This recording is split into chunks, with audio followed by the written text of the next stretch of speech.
सोने चांदी की चाल को ध्यान में रखते हुए गोल्ड फाइनेंसिंग काउंटर्स बाजार शुरुआत जब हुई थी तब इन काउंटर्स में पर्टिकुलरली मणप्पुरम मुथूट फाइनेंस में कुछ इम्पैक्ट जरूर देखने को मिला था। हालांकि रिकॉर्ड स्तरों से सोने चांदी में भी मुनाफा वसूली है, लेकिन प्रशांत, मणप्पुरम फाइनेंस ऑलमोस्ट 2.5% के मूव्स यहां पर आज दिखा रहा है।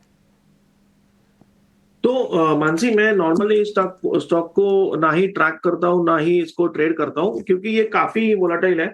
और अगर करंट लेवल पे हम देखें तो ये एक रेजिस्टेंस के करीब आया है, जो कि पिछले स्विंग में भी बना हुआ था ऑलमोस्ट 205 210 के जोन में।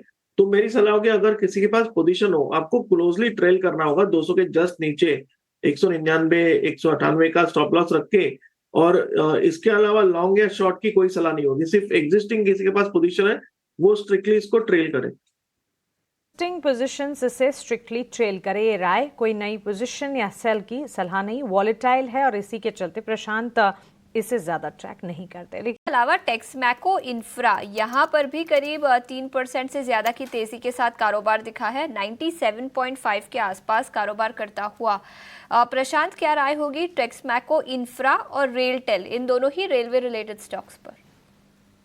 रेलटेल एक स्ट्रांगली डाउन ट्रेंडेड और यहाँ पे बहुत वॉल्यूम्स के साथ बिकवाली हुई थी।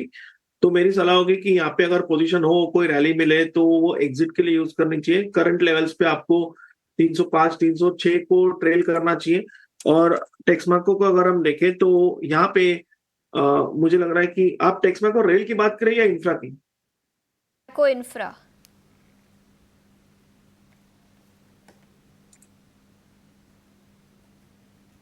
जी, आप टेक्समैको इंफ्रा की बात कर रही हैं या रेल की बात कर रही हैं? टेक्समैको इंफ्रा की, जहां पर 3% की तेजी आज के सत्र में दिखी है। जी, तो अगर हम टेक्समैको इंफ्रा को देखें करीबन, तो यहाँ जो पुल बैक आया है, मुझे लग रहा है ये कम से कम 102 103 तक जा सकता है।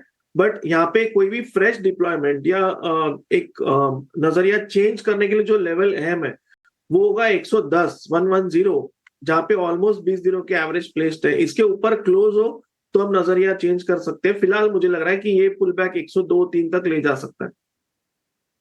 103 तक के लेवल्स यहां पर नजर आ सकते हैं। कुछ रेलवे रिलेटेड स्टॉक्स जहां पर एक्शन दिखा है, लेकिन इस बीच कई सारे कैपिटल गुड स्टॉक्स पर दबाव है। सीजी पावर 3% नीचे, कमिंस इंडिया 2% नीचे, थर्मैक्स में भी करीब 3% तक की गिरावट यहां पर दिखी है। नरेश, क्या राय होगी इन कैपिटल गुड स्टॉक्स पर? कहां पर कुछ पोजिशंस ऐड किए जा सकते हैं, स्पेशली थर्मैक्स और कमिंस पर? अगर हम देखें तो ट्रेंड अभी भी वीक है। काफी बड़ा ब्रेकडाउन हो चुका है सेक्टर में, 25-30% से ज्यादा करेक्शन है काफी स्टॉक्स में। बाउंस बैक हो सकता है, बट ये बाउंस बैक पे रिड्यूस करना चाहिए एलोकेशन रादर देन बाई करना, तो अवॉइडेबल रहेगा। बाउंस बैक आ सकता है यहाँ से शॉर्ट टर्म में, बट उस जोन में फिर से ये कंसोलिडेशन में जाएगा। बहुत बड़ा तेजी नहीं लगता यहाँ।